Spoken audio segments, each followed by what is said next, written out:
morning, good afternoon, good evening, happy Sunday to everybody out there today. You're listening to the Thai Expat Daily Show. I'm your host, Kieran Mack. Don't forget to like this video and please do subscribe to the channel if you already haven't.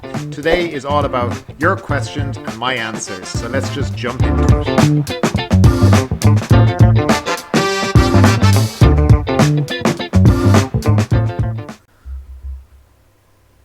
So, as I said at the beginning of the week, we're going to do a Q&A session based on the question that you have asked in the comment section or the ones I have received by email. So I'm just going to jump straight into them with Joshua Damas, who's asked, is there going to be any kind of nightlife in Phuket? Well, I have to be honest with you, I don't think there's going to be very much going on in Phuket at all in July. Right now, bars, entertainment venues, nightclubs are all still shut and will be until the government lift the ban on it. Now that's nationwide, so it doesn't matter where you go in Thailand. In Phuket though, restaurants are allowed to serve alcohol. So, you can go into a restaurant, have a meal and have a few drinks. There's going to be no issue with that, but they have to stop serving at 11 o'clock in the evening. There was a thing where bars/restaurants were pretending to be serving food but just serving alcohol, but there's been a load of raids in Pattaya and Bangkok over the last couple of days shutting these places down, and I'm sure the same thing will be going on in Phuket as well. So it's not going to be too much of a crazy nightlife scene in Phuket in July, though hopefully it'll get better in August and September. David Geddes, I think that's how you pronounce it, but I could be wrong. If there are COVID testing on arrival at the airport and a 24-hour hotel room quarantine until test results are confirmed, what is the further testing requirements in the preceding days? And what do you do and where do you go to get them? Okay, David, to answer your question. So firstly, you will have a test on the day you arrive. So you'll do that at the airport, then you'll go to your hotel and you need to wait in your hotel until you get the results. And then you will have a second test on the 6th or 7th day and a third test on the 12th or 13th day. Not quite sure why they can't just fix the days, but anyway, around that time. And then basically, where do you go to get the test? Well, today some breaking news that says is that Phuket will set up 7 COVID-19 testing centres across the island to facilitate testing for tourists in accordance with the Phuket Sandbox scheme. So that means they're going to have a testing centre probably in places like Kamala, Patong, Kata, these different areas that are touristy areas. The test will cost 2,800 baht per test. Visitors can have a test at a hospital where the cost will be approximately 3,500 baht. In order to get these tests, visitors must sign the consent form in advance and allow the lab to send the results to the Phuket Sandbox Command Centre. If tourists test positive for COVID-19, the hotel will relocate them to a hospital for treatment, and tourists who test positive on arrival at the airport will be sent to the alternative local quarantine facilities. So, yes, you'll be able to get those tests fairly close to wherever you're staying on the island. So they have it pretty much set out for you. You asked a follow-up question, which was assuming you're all clear of COVID and you move on to, say, Khao Lak. How would you go about getting tested after, say, an 8-week stay prior to departure to, say, Bangkok or back to the UK? So if you're in Khao Lak for 8 weeks, you want to go to Bangkok, no problem. You have your vaccine certificate. There's no issue to enter Bangkok at all. There's no testing. They have no rules or regulations. It's all fine. If you're going back to the UK and you need a COVID test, literally any hospital in Thailand is doing COVID tests these days. So it's very easy to find, and if you're in Bangkok at the time, you'll find every clinic is doing them as well. But I recommend, by the way, getting them from a hospital rather than a clinic, because there has been stories of a lot of false positives from clinics. So go with the hospital. They seem to be doing them correctly. Richard, who has asked, any idea when it will be gazetted so you can apply for the COE? Well, today is Saturday the 26th and it's still not in the Royal Gazette. So I presume it's going to be in either later tonight or tomorrow. I've seen notices going up in embassies telling people they can apply for the certificate of entry on Monday at whatever local time the embassy opens up. So that looks like a positive step. Bipolar Punt has asked, what if you get a positive? Do you have to pay another 4,000 baht for the second test? So I've been trying to research this on what exactly happens. If you test positive from a PCR test, you don't get another PCR test, you get a blood test. This is to confirm that you really do have COVID. And yes, you will have to pay for that. And if it's positive again, then you will be doing a minimum, from what I can tell, a minimum of 10 days in state quarantine or a field hospital. It depends on your symptoms, really. If you've no symptoms, you'll go to a field hospital and you have to do a minimum 10 days. And then they will test you on the 10th day. If you're negative, you can't leave, but you have to stay there until you are negative. But they don't test you straight away because they know how long COVID will stay in your system, roughly. Jack Barnes has asked, one question on testing positive for COVID. Another one I said, during one of the many required tests, are you sent to a hospital until you test negative? Say another way, if you're sent to a hospital. Okay, so it's the same answer I gave to Bipolar Punt. Basically, they're not going to test you every day. If you test positive, there's a minimum time that COVID's going to stay in your system, and you will be in the field hospital or the private hospital probably a minimum of 10 days, and then they'll test you again. They will not test you every single day. William Cook has asked, do I need a visa? He's a US citizen and he wants to go to the Phuket Sandbox, and can he extend his visa in Thailand after has expired and register in a language class, etc. So basically he wants to know, can he come to Phuket on the visa waiver scheme, and then when he's here, can he change to an ED visa? All right, so firstly, you can come on the visa waiver. All right, I think it's applicable for 55, 56 countries. If you come before September 30th, you'll actually get 45 days. Normally it's 30 days, but because of the quarantine in Bangkok, they gave an extra few days on top of it. So basically, normally you'll get 30 days, and you can extend for another 30 days by paying 1,900 Thai baht at the immigration office, and that's the most you can get out of being visa free to come in. Now you're wondering if you can register for a language class. Right now, they are not issuing ED visas in Thailand or in any embassy outside. So the answer to that question right now is no, you can't. I had a question from somebody, I cannot find it, but they asked me about airline travel insurance. So whether or not that could be used, because a lot of airlines are now giving free travel insurance to people to kind of take their fears down of traveling during the COVID pandemic. So I had a look at Emirates, and this is the one I'll just focus on for a second. So Emirates give you, with every ticket, free travel insurance, and it does include COVID-19, and it is for a maximum up to $500,000 US. So I had a look at the policy, and as far as I can tell, it definitely meets the criteria set out by the Thai government. The Thai government is a minimum coverage of $100,000 and must cover COVID-19. So Emirates is maximum $500,000, $500,000, and it definitely says in it, it covers all COVID-19 sickness. So, obviously I wouldn't take my word for it, but this is my reading of from the Emirates website. It does say that, and it says $500,000, and it says COVID covers all COVID sickness. So I could see no reason why it would not be accepted by a Thai embassy.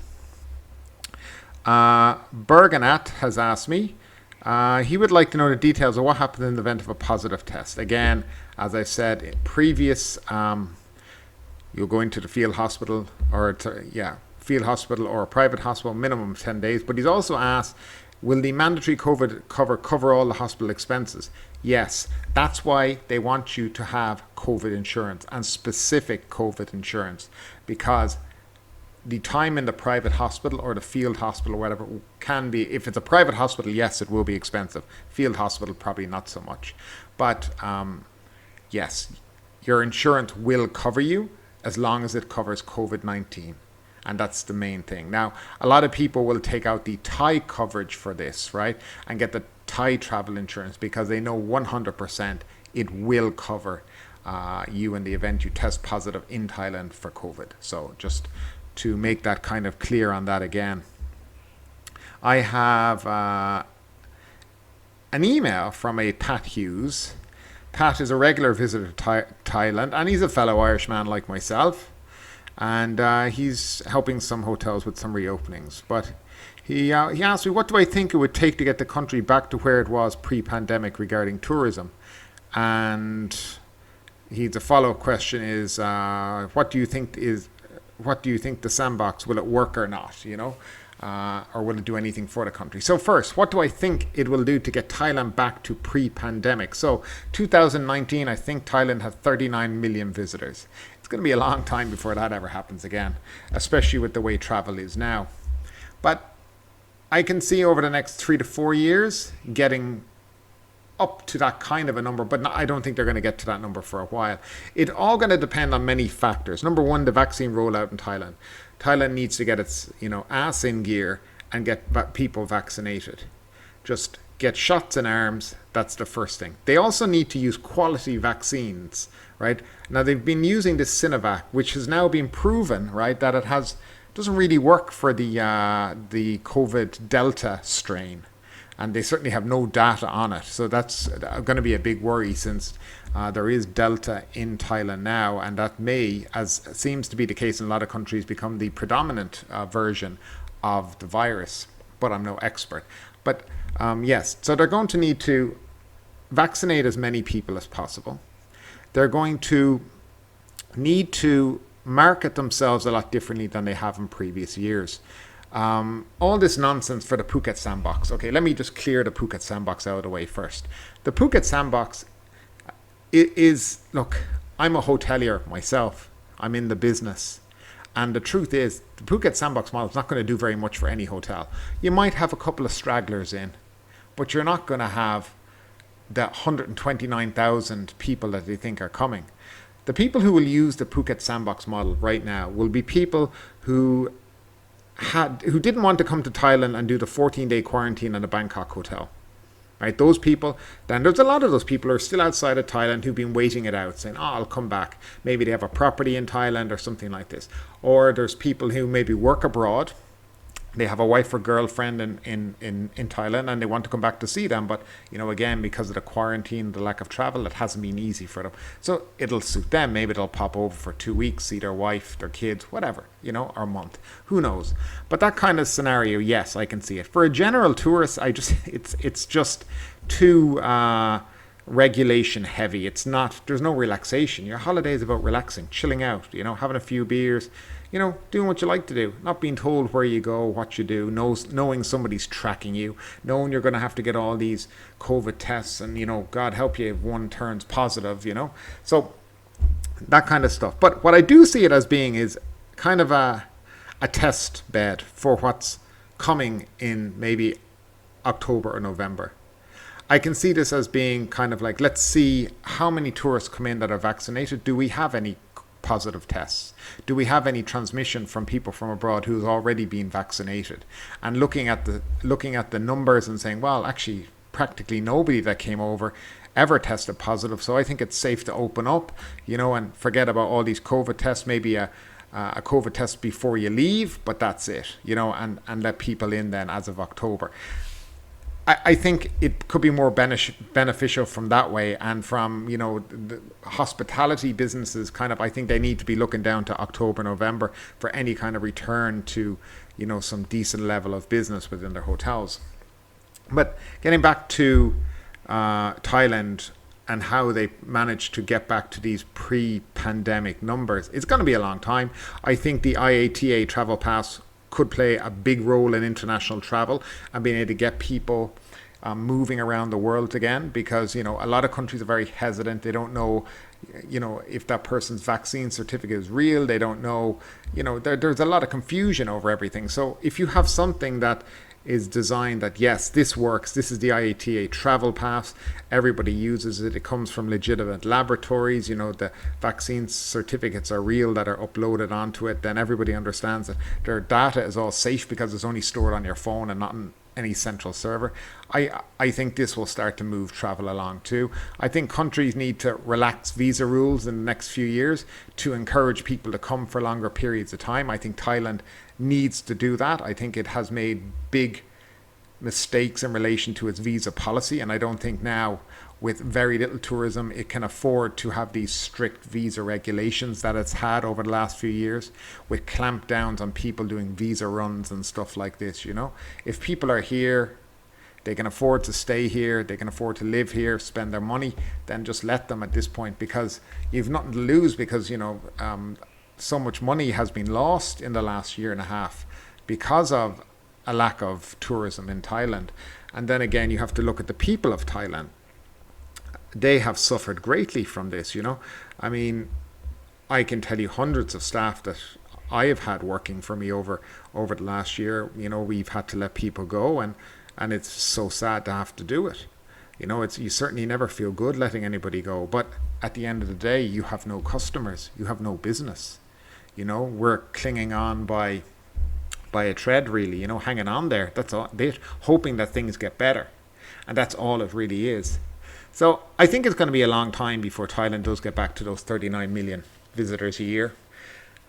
If we could hit 20 million in the next 3 to 4 years, I think it would be a great achievement, But again, travel agents are going to play a big part in this. Governments are going to play a big part in this. But everybody needs to get behind the vaccination plan. Everybody needs to get behind health and safety measures in destinations, and just putting things together properly. But we'll see how it goes.